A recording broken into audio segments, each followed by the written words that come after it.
News के प्रायोजक हैं doctor Asadullah Khan English medium school और जूनियर कॉलेज सोलापूर।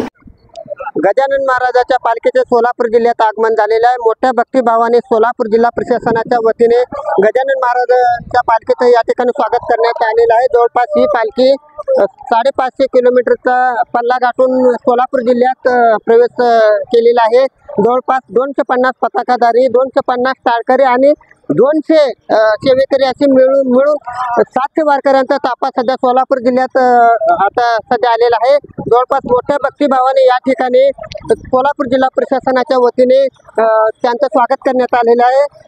सोलापूर जिल्ह्यात पालखीचे आगमन झाल्यानंतर दक्षिण सोलापूर तालुक्याचे तहसीलदार किरण जमदाडे, अपर पोलीस अधीक्षक प्रीतम यावलकर यांनी आज गजानन महाराजांच्या पालखीचं पूजन करून त्या ठिकाणी दंगे स्वागत केलेलं आहे। आता आपण बघू शकतो अत्यंत गणगण गणातूक होते या जयघोषात ही पालखी सध्या उळेकडे प्रस्थान करत आहे।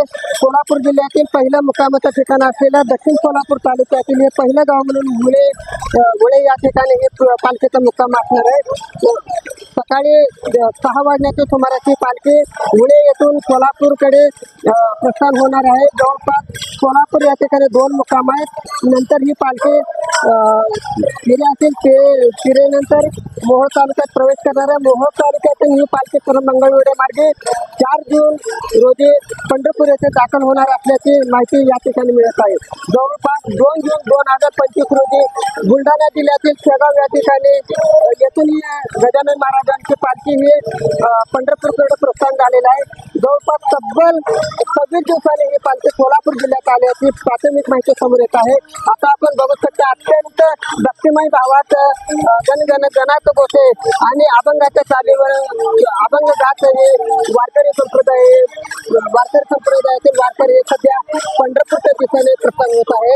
या ठिकाणी सोलापूर ग्रामीण पोलीस कर्मचारी असतील, त्याचबरोबर होमगार्ड पथकाचे कर्मचारी असतील, वाहतूक शाखेचे कर्मचारी असतील, अत्यंत शांततेत या ठिकाणी शिस्तबद्ध पद्धतीने या ठिकाणी गजानन महाराजांची पालखी मुक्कामी ठिकाणी असलेल्या उळे या ठिकाणी जात असल्याचे आता आपण बघत आहोत। अत्यंत भक्तिमय गृहरक्षक दलाचे कर्मचारी आहेत, अग्निशामक दलाचे कर्मचारी आहेत, त्याचबरोबर आरोग्य विभागाचे सुद्धा कर्मचारी असल्याचे आपण बघू शकतो। अत्यंत शिस्तबद्ध पद्धतीने या ठिकाणी गजानन महाराजांची पालखी हे उळ्याकडे प्रस्थान होत असल्याचे आपण सध्या पाहत आहोत। अत्यंत भक्तिमय भावात ही पालखी सोलापूर जिल्ह्यात आगमन झाल्यानंतर हे उळे सोलापूरच्या दिशेने सध्या हे प्रस्थान करत असल्याचे प्राथमिक माहिती आपण बघत आहोत। मी नारायण घंटे, लोकप्रधान न्यूज, उळे कासेगाव।